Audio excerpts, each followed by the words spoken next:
Hi ನಾನು Sandeep from tech in Kannada ನೋಡ್ತಾ ಇದ್ರೆ ಇವತ್ತು ನನ್ನ ಮುಂದೆ ರಿಯಲ್ಮಿ 7 Pro ಫೋನ್ ಇರುವಂಥದ್ದು. ನಿಮ್ಮೆಲ್ಲರಿಗೂ ಗೊತ್ತಿರಬಹುದು ನಿನ್ನೆ ರಿಯಲ್ಮಿ 7 ಮತ್ತು 7 Pro ಎರಡು ಕೂಡ ಲಾಂಚ್ ಆಗಿರುವಂಥದ್ದು. ಶಾಕಿಂಗ್ಲಿ ರಿಯಲ್ಮಿ 7 15,000 ರೂಪಾಯಿಗೆ ಲಾಂಚ್ ಆಗಿರುವಂಥದ್ದು. ಕ್ರೇಜ್ ಅಂತ ಹೇಳೋದಕ್ಕೆ ಇಷ್ಟಪಡ್ತೀನಿ. ಈ ಒಂದು ರಿಯಲ್ಮಿ 7 Pro 20,000 ರೂಪಾಯಿಗೆ ಲಾಂಚ್ ಆಗಿರುವಂಥದ್ದು. 6GB RAM ಮತ್ತು 128GB variant.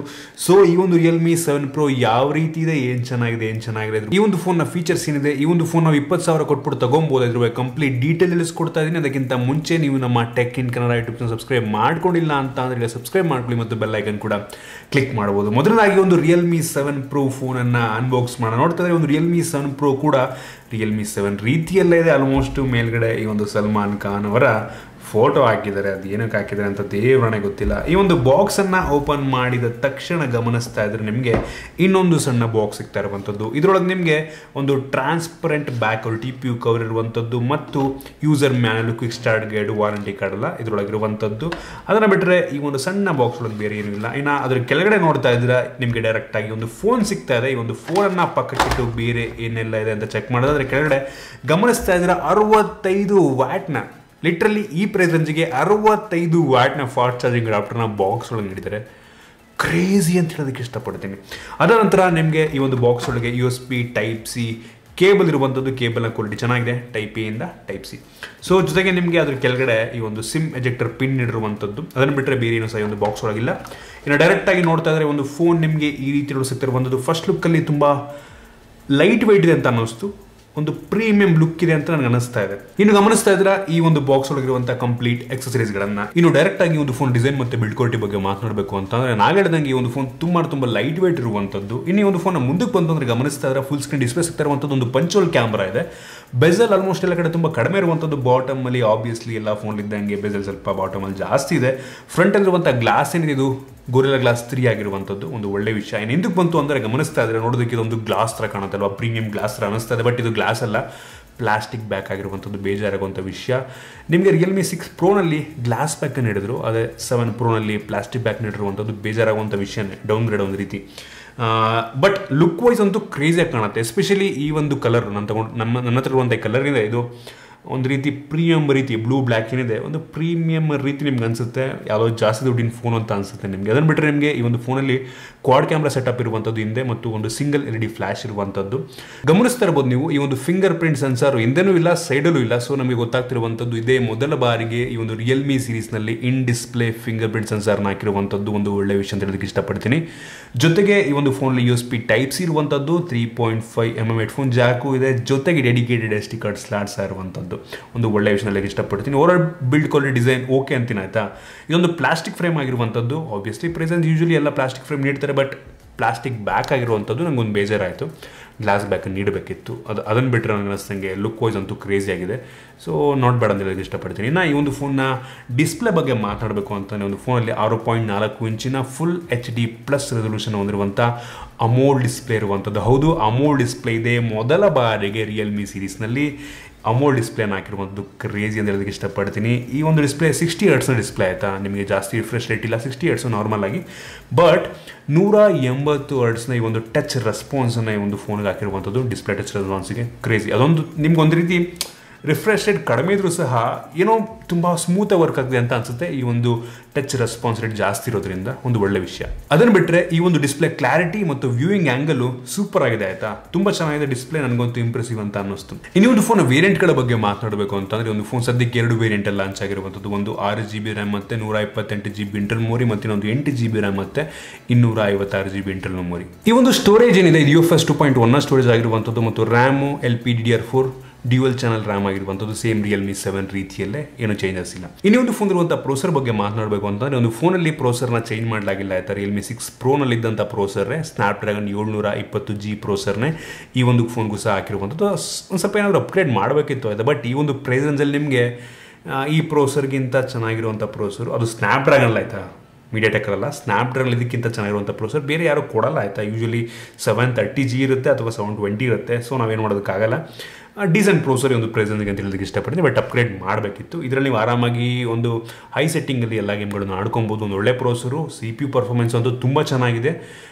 GPU performance G90-95 ಏನಿದೆ ಅದಕ್ಕಿಂತ ಸ್ವಲ್ಪ ಕಡಿಮೆ ಪರ್ಫಾರ್ಮೆನ್ಸ್ ನೀಡುತ್ತೆ. But C P U performance wise G90-G95 ಎರಡಕ್ಕಿಂತ ಜಾಸ್ತಿ ಪವರ್ ಇರುವಂಥದ್ದು ಒಂದು ಒಳ್ಳೆ ವಿಷಯ. ಸೊ ಒಂದು ಒಳ್ಳೆ ಪ್ರೊಸೆಸರ್ ಇದುವೆ.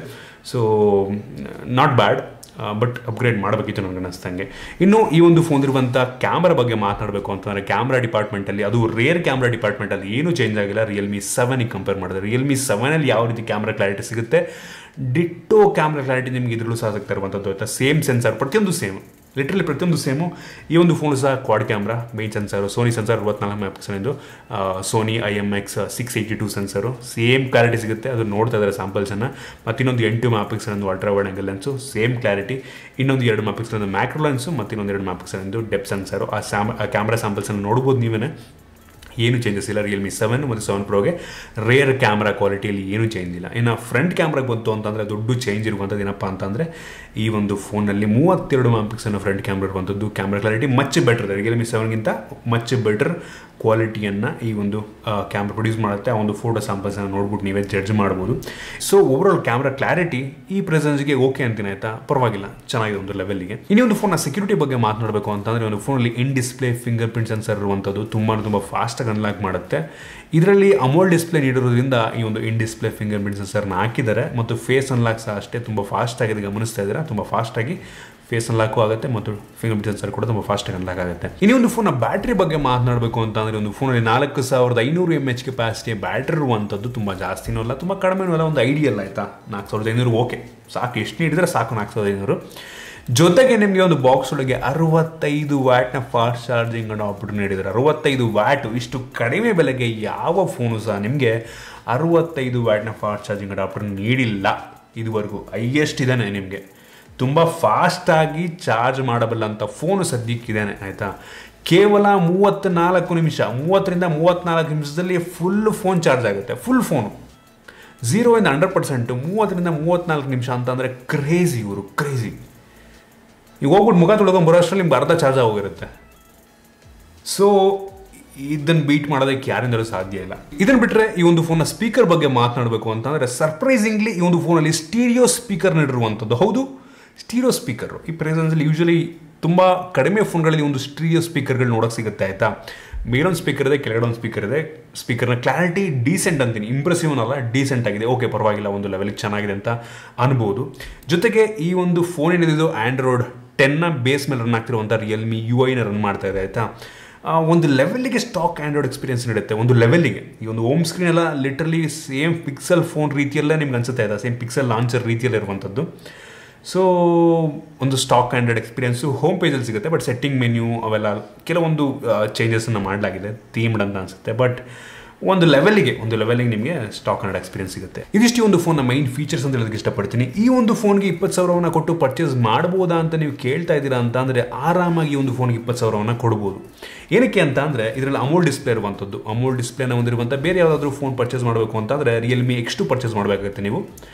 ರಿಯಲ್ಮಿ X2ಗಿಂತ ಒಳ್ಳೆಯ ಫೀಚರ್ಸು ಈ ಒಂದು ಫೋನ್ ಇರುವಂಥದ್ದು. ಸೊ ರಿಯಲ್ಮಿ X2 ನೀವು ಇನ್ಮೇಲೆ ಪರ್ಚೇಸ್ ಮಾಡೋದಕ್ಕೆ ಹೋಗಬೇಡಿ, ಅದರ ಬದಲು ಈ ಒಂದು ಫೋನ್ನ ಪರ್ಚೇಸ್ ಮಾಡಿ.